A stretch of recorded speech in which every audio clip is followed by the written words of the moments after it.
श्रोतेहो नमस्कार. दिनांक 6 डिसेंबर 1959 चा प्रसंग.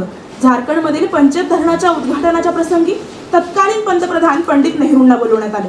त्यावेळी त्यांच्या स्वागतासाठी उभ्या असलेल्या बुधणी मंजियार या संथाली समाजाच्या 15 वर्षाच्या मुलीच्या गळ्यात नेहरूंनी त्यांना सत्काराच्या वेळी घातलेली फुलांची माळ कौतुकाने घातली आणि धरणाचं उद्घाटनही संथाली समाजाचे प्रतिनिधी म्हणून त्यांनी तिलाच करायला लावलं. परंतु संथाली समाजाच्या परंपरेनुसार नेहरूंनी तिच्या गळ्यात माळ घातल्यामुळे तिला नेहरूंची पत्नी असं घोषित केलं गेलं आणि नेहरू संथाली समाजाचे नसल्यामुळे तिला जातीतून व पर्यायाने गावातूनही बहिष्कृत केलं गेलं. मात्र एका दिवसाच्या या प्रसंगानंतर तिने नेहरूंची आदिवासी पत्नी म्हणून दिल्लीमध्ये एकाकी आयुष्य जगले आणि फक्त फुलांच्या माळेचं ओझं पेलत असतानाच काही दिवसांपूर्वी तिचा एकाकी शेवट झाला. हे असंच असतं. स्वतःचा पासवर्ड विसरून गेलेल्या बाईचा रितबाई पण. याच रितेपणाला जबाबदार असणाऱ्या संस्कृतीवर बोलण्यासाठी मी कुमारी भक्ती धावले, शारदाबाई पवार महिला महाविद्यालयाची विद्यार्थिनी, विषय मांडते संस्कृती स्लो सायनाइड आहे बायांसाठी.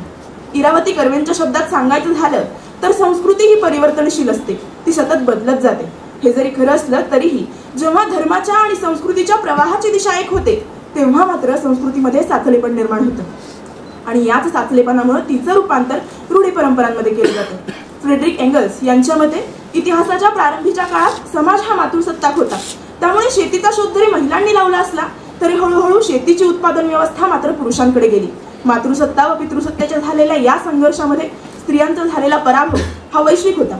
उत्पन्नाच्या मालकीसाठी निश्चित वारस देणारी एकपतित्वाची चालही कदाचित यामुळेच स्त्रीवर लादली गेली असावी. हे परंपरांचं ओझं कोणा एकाच नाही तर आजवर कित्येक धर्मांनी तिच्यावर लादून ठेवलेलं दिसतंय.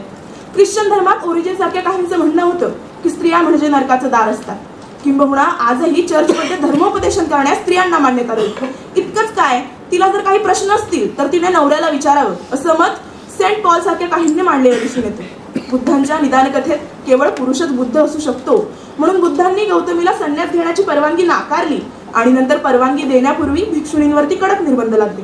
पारशी धर्मातही स्त्रीला पुत्रप्राप्तीचं व म्हणूनच पुरुषाला मोक्ष मिळवून देणारं एक साधन मानलं गेलं. तर पुराण प्रणित धर्मशास्त्राचा अर्थ लावण्याचा अधिकार ज्यावेळी उलेमांनी स्त्रियांना नाकारला त्यावेळी उलेमांच्या या मक्तेदारीवर इजिप्त, इराक, इराण, ट्युनेशिया या देशातील विदुषी तुटून पडल्या. तेव्हाही पाखंड करणाऱ्या असं म्हणून त्यांच्यावर अनेक अत्याचार करण्यात आले.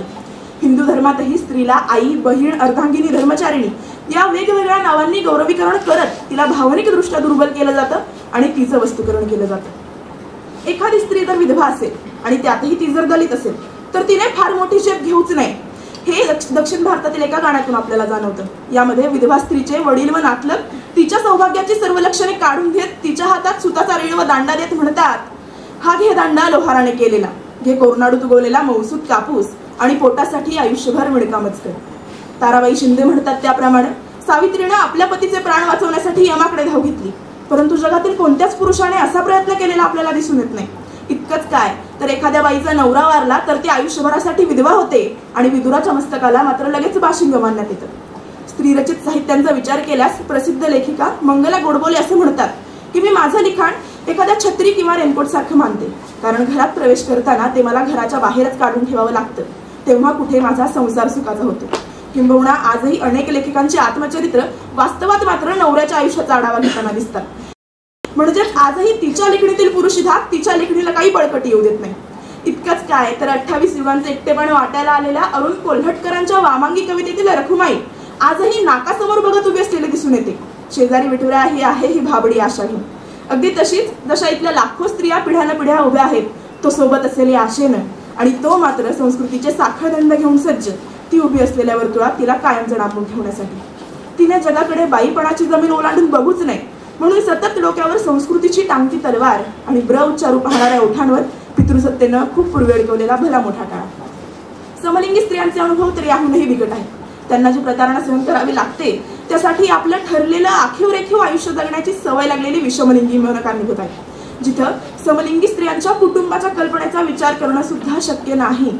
बरेचदा बाईसाठी सायनाईड ठरतं ते तिचं आईपण, कारण एकदा का बाई आई झाली की तिच्या भोवतीच्या सीमारेषा बळकट करणं सहज सोपं असतं. म्हणूनच भारतीय संस्कृतीमध्ये स्त्रीची एक प्रभावी मातृप्रतिमा घडवली गेली, कारण मातृप्रतिमेचे उदात्तीकरण करून तिला बंदिस्त करणं अधिक सोपं होतं. म्हणूनच स्त्रीच्या सर्जनशीलतेचे देव्हारे वाजून ठेवण्याच्या प्रवृत्तीला विरोध करत त्या सर्जनशीलतेपायी तिला भोगाव्या लागणाऱ्या शरीरवेदनांचे वास्तवदर्शी चित्रण आणि परंपरेचा वर्ख बाजूला सारून कवयित्री निर्जा म्हणतात, वेना असह्य झाल्या तेव्हा तिने शिवी हसडली त्याच्या नावाने. शेवटी काय तर सुदृढ शरीरातून होणाऱ्या क्रांत्यांपेक्षा जखमांमधून होणाऱ्या क्रांत्या अधिक दाहक असतात. पण बायकांच्या मनात क्रांतीचा अग्निकुंड पेटायला आणखी किती जखमांची गरज आहे माहीत नाही. कदाचित निसर्गाने दान दिलेल्या सहनशक्तीमुळे अश्रूंच्या धारेतच विझत असेल तिच्या मनातील क्रांतीचा अग्निकुंड. एकाच प्रकारचं विष पिढ्याने पिढ्या दिलं गेल्यानंतर ते पचवण्याची ताकदही तिला पिढीजातच मिळत असावी. पण सहनशीलतेचा अंत झालेली 10 दिशांनी कोंडलेली बाई 11व्या दिशेने झेप घेते हे मात्र विसरून चालणार नाही. आता संस्कृतीपायी हळूहळू लक्तर होत चाललेला जीव मुठीत गोळा करत झिजून मारणारा या सायनाईडला संपवायला म्हणूनच मीही सज्ज आहे.